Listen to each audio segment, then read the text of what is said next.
Bismillahirrahmanirrahim. Assalamualaikum warahmatullahi wabarakatuh. Ketemu lagi teman-teman. Selamat siang. Ini hari Jumat tanggal 1 Oktober ya. Tanggal 1 Oktober tahun 2021. Kemarin naiknya hari apa ya? 4 hari yang lalu. Dan hari ini mau turun ya. Pertama-tama semoga teman-teman dalam kondisi sehat walafiat ya. Sehat selalu. Dan hari ini teman-teman ngelihat gambarnya agak lain ya. Jadi kemarin saya ada beli satu buah lensa dari Ulanzi ya. Ulanzi.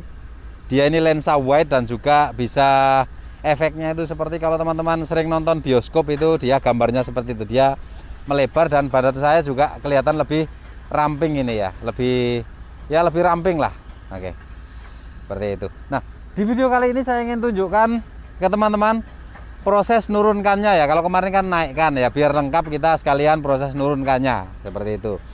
Nah, saya udah banyak cerita kemarin mengenai pengecatan, kemudian anti fouling, lalu proses sertifikasi untuk anti fouling itu yaitu sertifikat anti tritip atau sertifikat anti fouling sudah saya jelaskan. Nah, di video kali ini juga saya akan membahas sedikit kenapa di kapal itu pengecatannya kita tidak bilang painting tapi coating. Nah, itu ya. Sekali lagi, kenapa di kapal itu pengecatan atau ya pemberian warna ada hijau, ada merah, ada kuning, biasanya ada oranye itu kenapa tidak disebut painting tapi coating. Mungkin hal ini alasannya hanya sepele, tapi banyak teman-teman yang belum tahu juga. Nanti akan saya jelaskan. Simple sekali sebenarnya. Oke, selamat menyaksikan. Nah, ini seperti yang teman-teman lihat itu sudah ada airbag ya atau balon di bagian bawah itu.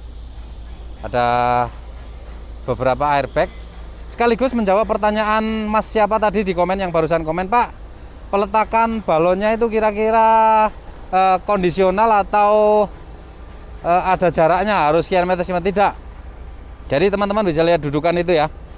Dudukan itu ini kemarin karena naiknya sudah tertata, makanya dia disusun rapi seperti itu. Ada kadang-kadang untuk bangunan baru dudukan-dudukan itu tidak beraturan, tapi sela-selanya itu bisa ditempati balon, sehingga penempatan balon itu ya kondisional, tergantung di mana dia cukup, ada sela seperti itu. Tapi kalau ini karena dudukannya udah diatur, jaraknya sedemikian rupa, makanya jarak balonnya ini sama ya.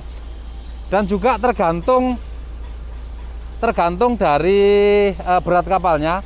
Semakin berat kapal, mungkin di sini ada dua nanti. Misalnya dia kapal ini gede, 330 feet atau 300 feet, mungkin di sini dua ya, di situ dua, kemudian di sana dua ya, lalu di situ dua dan seterusnya dua. Karena ini kapalnya cukup ringan sekitar 650 ton saja, makanya dia hanya ada 1 2 3 4 5 6 ya, 6 buah balon, 6 buah airbag, dan itu sudah bisa mengangkat beban 650 ton ini. Jadi teman-teman bisa bayangkan kira-kira satu balon dia mampu mengangkat berapa ton? Hampir 100 ton. Kemarin saya ada bilang di spek itu bisa sampai 75 ton, tapi tergantung diameter juga dan tergantung ukuran balon. Makin gede dia, daya angkatnya juga tentunya makin gede. Dan ini kelihatannya hanya 1 2 ya 6. Itu 2 3 4 5 6 7 sorry, 7 buah balon. Karena di sana tidak kelihatan. Ya, ada 7 buah balon yang nantinya akan mengangkat berat kapal ini sekitar 650 ton. Ini sedang dipasang ya, sedang dipasang di bagian bawah-bawahnya ini.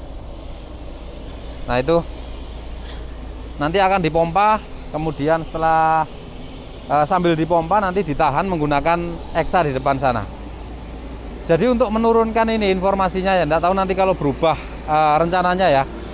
Informasinya untuk menahan kapal ini dan membuat kapal ini launching itu dia tidak pakai wind, tapi hanya pakai loader dan eksa ya. Loader yang diikatkan ke sana itu, nah itu loadernya ke sana itu, nah itu dia diikat ini, selingnya ditahan menggunakan loader itu. Nah, dan tentunya nanti di depan sini dibantu pakai eksa ya, dibantu pakai eksa. Nah, seperti itu. Oke. Nah, ini nanti ditahan menggunakan loader dan eksa. Kenapa tidak pakai wind? Karena nanti lama. Kalau pakai loader itu dia bisa jalan dengan kecepatan agak tinggi ya. tentunya selain dia jalan juga sambil nahan.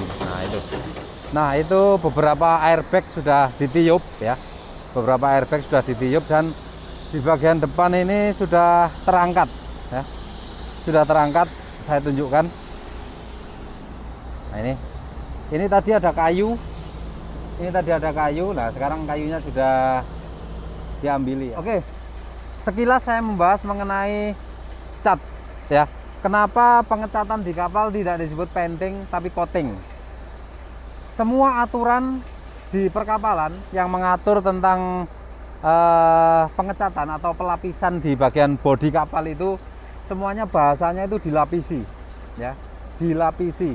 Jadi seperti ini, ada aturan bahwa di bagian bawah yang terendam air sebuah kapal dengan ukuran sekian atau GT di atas 7 sampai sekian itu wajib dilapisi menggunakan cat anti fouling. Nah, jadi bahasanya itu dilapisi, bukan dicat ya. Jadi kenapa di kapal itu disebut coating bukan painting? Karena aplikasi pengecatan di kapal itu yaitu melapisi ya, melapisi. Dan pengecatan atau painting itu adalah salah satu cara untuk melapisi itu tadi. Tapi untuk penamaan di kapal sendiri itu adalah melapisi sebenarnya, bukan mengecat. Hanya sesimpel itu saja. Tapi kadang-kadang kita kalau belum tahu itu ya mikirnya tidak sampai ke situ ya. Jadi alasannya kenapa pengecatan di kapal itu tidak disebut painting tapi coating itu tadi, karena kita melapisi ya, melapisi. Jadi badan kapal itu dilapisi dengan cat itu tadi. Dan tentunya pelapisan itu ketebalannya ada batasannya, ada minimumnya. Jadi di aturan maker dan juga perhubungan akan mengeluarkan sertifikat itu ketika ketebalan si lapisan itu sudah memenuhi minimumnya, seperti itu. Lalu untuk teman-teman nanya kemarin ya, kenapa Bapak pakai helm putih dan kuning? Kalau saya pakai helm kuning seperti ini, itu biasanya saya sedang bekerja atau memang tugas saya berada di PT Pelayaran Bahari Mas, dan saya memang 100% bekerja di situ, dan ada sedikit senggang waktu saya ya keluar di tempat di galangan lain seperti ini. Dan kalau saya keluarnya itu bertugas pekerjaan Bahari Mas, saya akan pakai helm kuning. Tapi ini agak lain, saya di luar, tidak di Bahari Mas, dan sedang melakukan pengawasan ini, pengedokan Desa Lamongan, ini kita pakai helm putih. Ini adalah helm SDC ya. Teman-teman bisa lihat Taman Ship DC, nama channel YouTube ini, dan juga SDC Ship Design and Construction itu berhubungan. Jadi biasanya kalau saya pakai helm putih itu survei kapal-kapal yang kami desain. Ya, jadi kami ada desain beberapa kapal yang dibangun di beberapa galangan termasuk di sini. Nah, itu adalah desain kami yang mungkin beberapa kali saya ada bikin video dengan menggunakan helm putih. Nah, tapi kali ini saya sedang melaksanakan pekerjaan untuk kapal ini tapi helmnya putih karena tadi tidak sempat mampir ke kantor habis sholat Jumat di dekat kantor SDC, jadi saya langsung ke sini menggunakan helm ini. Tidak masalah. Jadi helm putih, helm kuning sudah tahu alasannya ya. Kalau saya sedang pakai helm kuning itu artinya saya sedang berada di Bahari Mas. Tapi kalau saya pakai helm putih itu biasanya Sabtu dan Minggu saya berada di galangan lain selain Bahari Mas, dan saya bekerja di SDC, Ship Design and Construction. Seperti itu. Nah, semua tunggul sudah dilepas ya, sudah dipinggirkan. Seperti yang teman-teman lihat ini. Nah, itu tunggulnya udah pada dilepas. Tinggal yang itu saja di bagian tengah itu masih ada 4 buah tunggul. Nah, itu sudah di sebelah sana, yang di belakang juga sudah diambil. Seperti itu. Nah, ini kalau sudah duduk di atas balon, tinggal nanti didorong. Ini didorong, di sini didorong, dan yang loader yang di ujung sana itu nanti dia nahan. Kita tunggu prosesnya. Ini sedang proses mengeluarkan tunggul-tunggul ini ya. Nah, seperti itu. Oke. Dan tunggul yang di sebelah sana juga nampaknya sudah keluar semua, sisa yang di sebelah sini saja. Nah, ini. Oke. Nah, ini kapalnya sudah mulai didorong mundur ya, seperti yang teman-teman lihat itu. Dia udah didorong mundur. Nah, itu ya. Jadi didorong menggunakan loader juga dan ditahan menggunakan loader juga. Nah, ini dia sudah mundur ini. Ya. Seperti itu. Nah, oke. Oke, mundur terus sambil ditahan.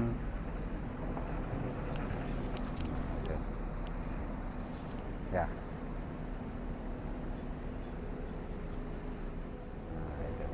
Oke. Nah, airbag yang paling depan lepas. Airbag yang paling depan sudah lepas, ya itu. Nah itu udah lepas, itu yang paling depan itu udah tidak muter lagi, tinggal yang belakangnya. Oke, masih sama, si loader dorong dan nahan. Loader yang di sini dorong dan yang jauh sana tadi itu nahan. Nah seperti itu. Nah ini udah mulai gitu ya, jalan turun pelan-pelan. Itu sambil nunggu ini, itu takbutnya di sana standby. 2 buah takbut, punya Pak Harimas dan punya Toniko atau punya Yani Jaya Sukses. Itu dia nyambut untuk bawa pulang. Kalau yang itu nyambut untuk supaya tidak nyelonong ke seberang. Oke, kita sebentar lagi mau diluncurkan ya. Udah mulai diluncurkan pelan-pelan ini. Nah, oke, sudah meluncur.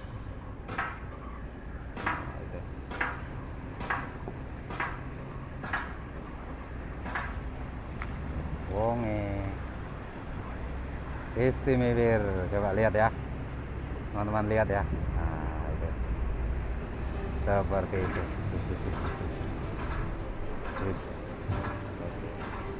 Sambil di sana, sambil jalan, sambil nahan.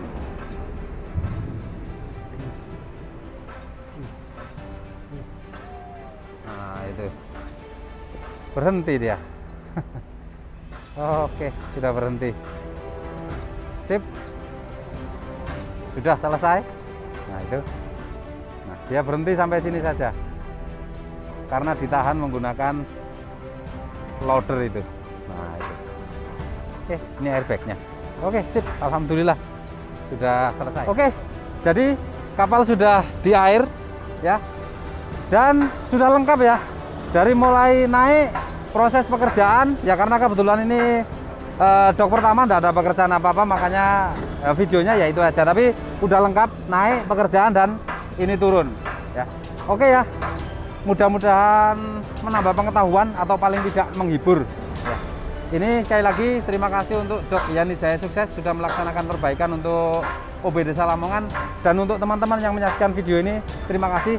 Kalau ada komentar silahkan sampaikan saja, misalnya tanya apa saja silahkan, yang bisa saya jawab akan saya jawab, dan kalau perlu buat video saya akan buatkan videonya. Oke, itu saja video kali ini. Terima kasih. Assalamualaikum warahmatullahi wabarakatuh.